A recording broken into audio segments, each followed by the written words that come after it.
akan mempresentasikan hasil dari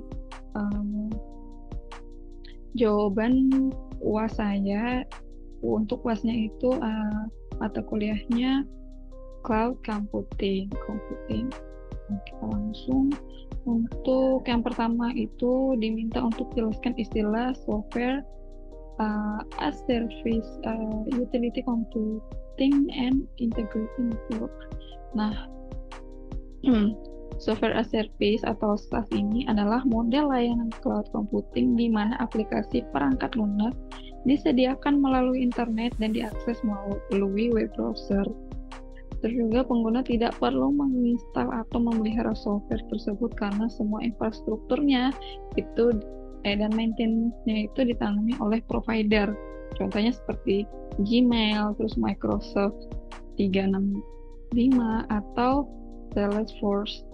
Nah, untuk utility computing itu adalah model bisnis di mana sumber daya komputerisasinya itu seperti pemrosesan, penyimpanan, dan bandwidth jaringan disediakan berdasarkan permintaan dan pelanggan hanya membayar sesuai penggunaan atau pay per use.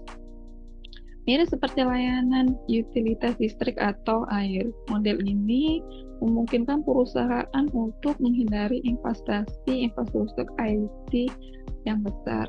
Terus untuk integrasi network adalah jaringan yang menggabungkan berbagai jenis komunikasi layanan seperti suara, data, dan video ke dalam suatu platform jaringan terpadu. Dalam konteks cloud computing ini memungkinkan berbagai layanan cloud untuk bekerja sama secara mulus dan efisien.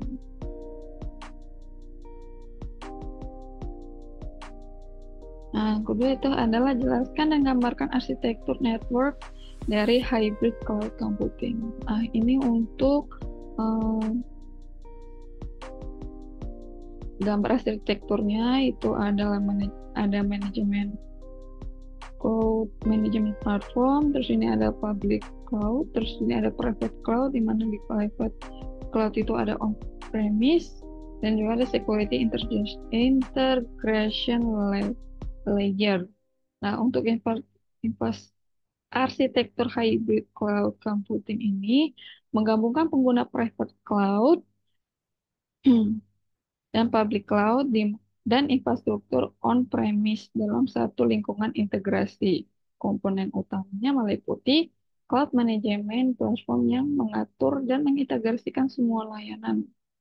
Di situ ada security dan integration layer yang memastikan keamanan data dan komunikasi antar komponen.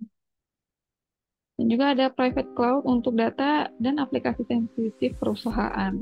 Akan dikunci di private cloud. Dan juga ada public cloud untuk layanan yang membutuhkan skalabilitas tinggi. Dan juga ada infrastruktur on-premise untuk layanan legacy dan aplikasi kritikal. Nah, di sini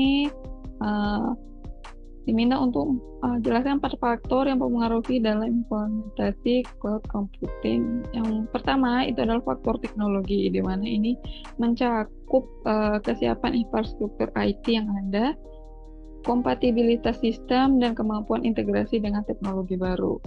Perusahaan harus memastikan bahwa teknologi yang mereka miliki dapat mendukung transisi ke cloud computing.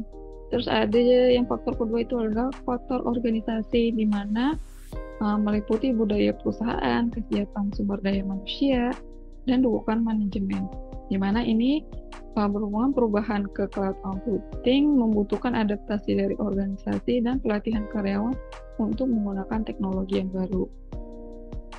Terus yang ketiga itu ada faktor keamanan, yang dimana ini berkaitan dengan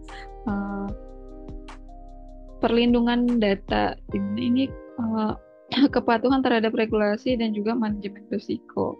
Perusahaan harus memastikan bahwa implementasi cloud computing ini memenuhi standar dan privasi yang diperlukan sebelum akhirnya digunakan. Yang keempat itu adalah faktor ekonomi, di mana ini mencakup analisis biaya manfaat atau ROI, di mana return of investment, dan kemampuan finansial perusahaan. Implementasi cloud computing harus memberikan nilai ekonomis yang jelas bagi perusahaan. Nah, yang selanjutnya itu ada keuntungan dan kerugian virtualisasi dan cloud computing. Dengan cloud computing. Nah, untuk keuntungan sendiri itu yang pertama ada 8. Yang pertama itu adalah penghematan biaya infrastruktur dan operasional, terus juga skalabilitas dan fleksibilitas yang tinggi, akses dari mana saja dan kapan saja, pemulihan bencana yang lebih efektif. Terus juga ada pemeliharaan dan pembaruan otomatis, efisiensi pengguna sumber daya, peningkatan kolaborasi tim.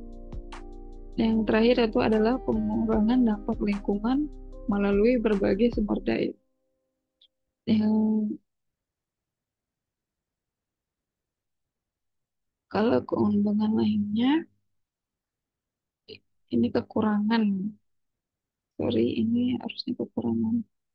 Nah, untuk kekurangannya itu selalu bergantung pada koneksi internet. Terus juga ada resiko keamanan dan privasi data.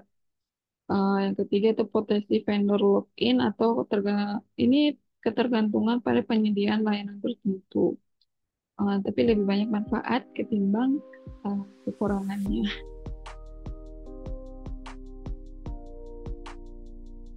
Baik, segitu aja presentasi dari saya. Kurang lebihnya mohon maaf.